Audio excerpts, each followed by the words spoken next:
On a décapité en France, il y a 3 jours, un professeur qui enseignait la liberté d'expression.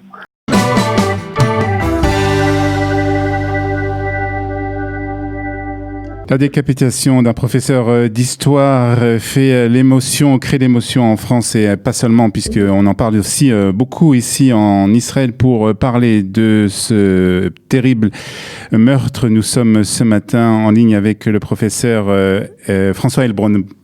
Bonjour professeur Heilbronn, merci d'être avec nous ce matin sur Studio Qualita. Bonjour Olivier. Vous êtes professeur associé à Sciences Po et bien entendu vous suivez de très près ce qui s'est passé ces derniers jours depuis vendredi, depuis ce meurtre qui a eu lieu à côté de Paris. Alors d'abord, pour nos auditeurs qui n'ont pas très bien suivi peut-être depuis Jérusalem ou depuis Israël un peu cette actualité, est-ce que vous pouvez nous rappeler un peu les circonstances de ce meurtre ? Tout à fait Olivier. Samuel Paty était professeur d'histoire-géographie au collège de Conflans-Sainte-Honorine. Il donnait des cours d'histoire à des élèves de 4e, donc des élèves de 13 ans.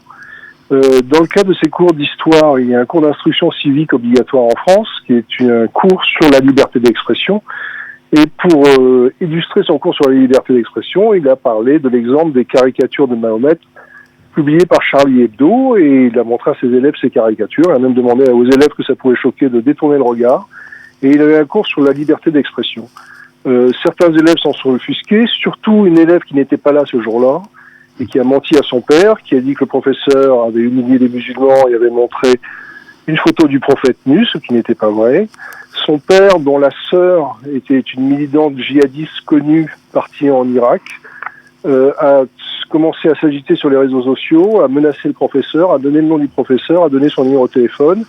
Et puis il a été rejoint par un autre personnage sur lequel on reviendra sûrement, Abdelrahim Sefrioui, chef du collectif pro-Hamas palestinien Cheikh Yassine en France et membre du Conseil des imams de France, un islamiste radical, qui s'est emparé de l'affaire. L'affaire est montée en puissance sur les réseaux sociaux.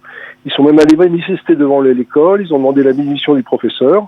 Un type d'agitation qu'on hélas on a en France, surtout avec certains militants de l'islam radical.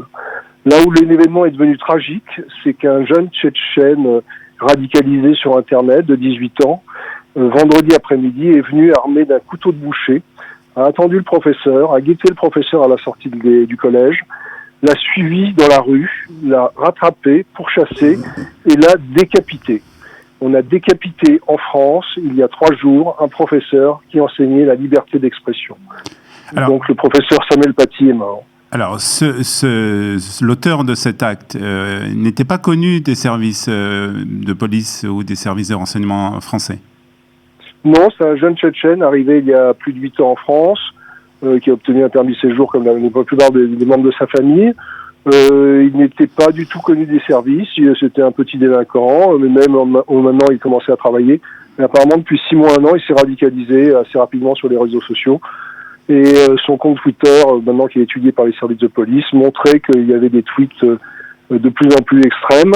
Et donc il a revendiqué son acte, il a filmé son acte, il a filmé la décapitation, il a photographié la tête du professeur décapité dans la rue, selon un rituel macabre classique de Daesh. Ouais. Et donc c'est évidemment quelque chose qui est là, c'est très connu en France et aussi très connu en Israël comme mode opératoire. Alors, celui qui par contre était connu, là, on va peut-être en parler un peu plus, c'est justement ce prédicateur musulman dont vous avez parlé, qui s'appelle Abdelhakim Sefrioui, qui est membre du Conseil des imams de France et qui lui a en fait mené un peu une agitation sur les réseaux sociaux contre ce professeur d'histoire géographique. Tout à fait, parce que je pense que cette affaire ne serait jamais sortie. Il y a pas mal d'incidents quand même dans les collèges français de ce type, avec des étudiants, des jeunes musulmans un peu radicalisés par leurs parents, qui s'énervent quand les professeurs enseignent des choses qui sont contraires à leurs croyances, et il y a des incidents, mais généralement ça ne dérive pas à ce point-là. Là, ce qui s'est passé, c'est que Abdelhakim Sefrioui était un homme dangereux, connu des services de sécurité, fiché comme menace terroriste potentielle.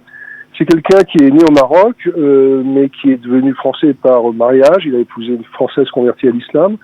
Et depuis 20 ans, c'est un propagandiste dangereux, connu de la communauté juive, hélas, connu de nos amis, notamment de l'imam Hassan Chalgoumi, imam de la mosquée de Drancy, qui est très proche de la communauté juive, qui vient très souvent au mémorial de la Shoah, qui est allé à Auschwitz, qui est emmené des imams en Israël, quelqu'un de très courageux, et qui a été menacé lui aussi par Abdelhakim Sefrioui.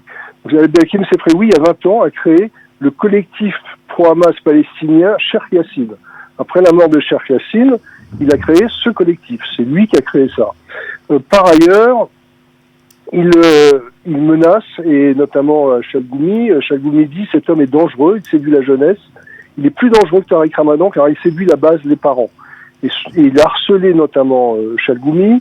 Il a essayé de pénétrer à la synagogue de Drancy avec 80 nervis. Et depuis 2011, Hassan Chalgoumi est sous protection policière, grosse protection policière, puisqu'il a reçu des menaces de mort de la bande de Sefrioui. Sefrioui ne s'en est pas arrêté là. Il était dans le comité de campagne de Dieudonné en 2006, quand Dieudonné a essayé de candidat au présidentiel de 2007. Il a préfacé l'ouvrage de l'imam Youssef Karadawi, le célèbre maître français des frères musulmans, originaire du Qatar, et on considère que Sefrioui est un frère musulman extrême. Qu'est-ce qu'il a fait d'autre ? Il a attaqué, donc je vous l'ai dit, la synagogue de Drancy, mais aussi il s'en est pris à Dali Boubaker, le recteur de la mosquée de Paris jusqu'en 2019. Et Dali Boubaker déclare à son propos « J'ai connu ce Marocain qui gravitait dans le 5e arrondissement de Paris et dans certains mouvements radicaux. Je ne pouvais susciter que son ressentiment, comme à tous ceux qui m'en ont voulu d'être plutôt laïque. Ce genre d'individu était vraiment dans des mouvances dangereuses. J'ai eu quelques menaces. La police m'a obligé à être sous protection. » Enfin, en 2014, et quand il y a eu des manifestations antisémites très violentes au moment de la guerre à Gaza, l'été 2014 à Paris, c'était un de ceux qui étaient les plus virulents dans les manifestations. Il attaquait Israël, il prononçait des slogans très violemment anti-israéliens et antisémites. Et il a été poursuivi d'ailleurs en justice, mais hélas, pas condamné. Alors comment vous expliquez justement que des personnes, et je suppose qu'il n'est pas le seul à agir de cette manière, que ce soit sur les réseaux sociaux, que ce soit dans les mosquées, que ce soit dans toutes sortes de plateformes où on peut l'entendre, comment vous expliquez que la police, que les services de sécurité n'ont pas une action plus radicale contre ces personnes ? En fait, la police, si, parce que la police ne fait qu'enquêter et suivre et analyser, un peu comme Israël. Donc, lui, il est très suivi, il est très connu, il est très fiché, il est très surveillé. Il y a l'ancien chef des renseignements qui s'appelle Bernard Godard, qui dit que c'est un revanchard, il s'inscrivait dans la vaste mouvance marocaine islamiste alors active dans l'Essonne. Donc, c'est quelqu'un de connu des services de police. Après, le problème en France, vous avez raison, c'est la case justice. Il n'a pas été vraiment poursuivi, il n'a pas vraiment été condamné. Et puis il y a la casse politique, notamment nous, les organisations de la communauté juive. Après les manifestations violentes antisémites de l'été 2014, on avait demandé la dissolution de ces mouvements violents pro-palestiniens, notamment le collectif Cheikh Yassine. Même avec Manuel Valls comme ministre de l'Intérieur à l'époque, nous n'avons pas réussi à obtenir la dissolution de ce mouvement. Donc il faut dissoudre ces mouvements, j'espère que ça va se faire maintenant.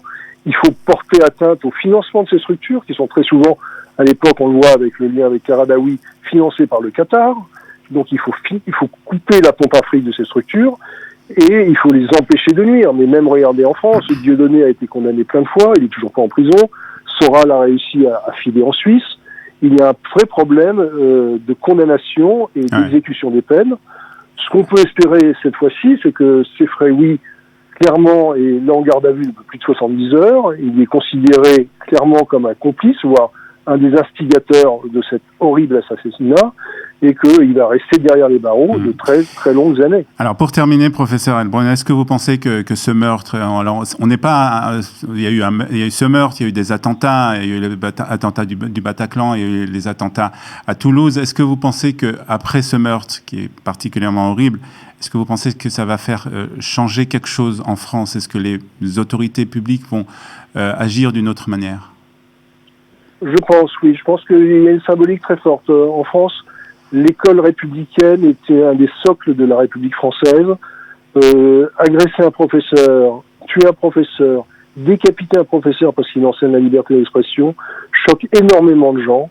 Et la prise de conscience de la dangerosité de l'islam radical depuis les attentats de Charlie Hebdo et de Pierre Cacher est très forte. Le procès contre les complices de Charlie Hebdo, de l'attentat contre Charlie Hebdo et Pierre Cacher, ont eu un énorme retentissement. Pour la première fois, le président Macron, qui était très mou sur le sujet, vraiment très mou depuis son élection, a prononcé un très beau discours, un peu structuré, assez fort, sur le danger que représente le séparatisme islamique en France. Et là, il y a une vraie prise de conscience, assez unanime, de la gauche modérée jusqu'à la droite. Et on peut espérer qu'il y aura des actions plus véhémentes. C'est pas un problème de gauche ou de droite. Ça fait 20 ans qu'en France, les pouvoirs publics et notamment la justice n'a pas été assez sévère. Mais là, il y a une vraie pression populaire forte. Il y a une vraie prise de conscience politique un peu transcourant. Et donc, on peut espérer que on va passer un peu à la vitesse supérieure. D'ailleurs, le ministre de l'Intérieur hier soir a annoncé que 231 étrangers fichés S vont être expulsés de France. Les fichiers S, ce sont ceux qui présentent un danger pour la sécurité du pays. Et donc, ils vont prendre des mesures un peu plus drastiques. Et on espère surtout qu'ils vont couper les financements des réseaux salafistes et djihadistes en France. Et puis dissoudre un certain nombre de comités très dangereux pour l'ensemble de la République française et évidemment de la communauté juive qui est très très souvent en première ligne. Très bien, on suivra bien sûr de près toutes ce dont vous venez de nous parler. Merci en tout cas, professeur Heilbronn, d'avoir été ce matin avec nous sur Studio Kalita. Merci Olivier, Boker Tov. Boker Tov.